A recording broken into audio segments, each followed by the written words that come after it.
Баяғыда бір жолаушы ұзақ жүріп кеш бата бір ауылға жақындайды. Ауылдың шетіне кіре берісте ымырт жабылады. Қараса бір адам үйіне келе жатыр екен. Соған қарап ассаламағалейкум деп сәлем береді. Ол уағалейкум ассалам деп жауап қайтарады. Мұсылман екен ғой деп қуанып, жолаушы екенін айтады. Бейтаныс үйіне шақырады. Тамағын жеп шайын ішіп, ішке ел қонған соң жан-жағына қараса, үй ішінде кітап пен қағаздан басқа ештеңе жоқ екен. Сіз кім боласыз деп сұрайды. Ол пәленше ғалыммын дейді. Сіз әлгі атақты ғалымсыз ба деп таңғалады. Иә, сол ғалыммын. Сіздің атағыңыз жер жарады.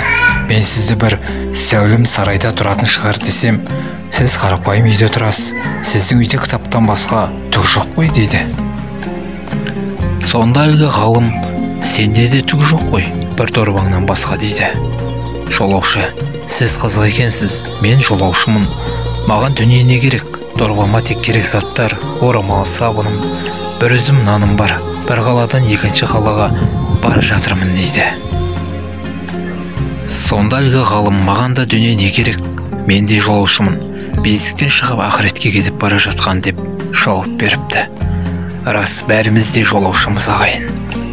Абай айтқандай дүниелікке көңілі тоқ болып, ағайынға бауырмал болып, тәкаппар жалғандамыз жоқ болып, ойнап күліп жүргенге не жетсін. Бүгін бар, ертең жоқ болар, уақыт бәрін ноқталар. Бесіктен шыққан жолаушы бейітке барып тоқталар.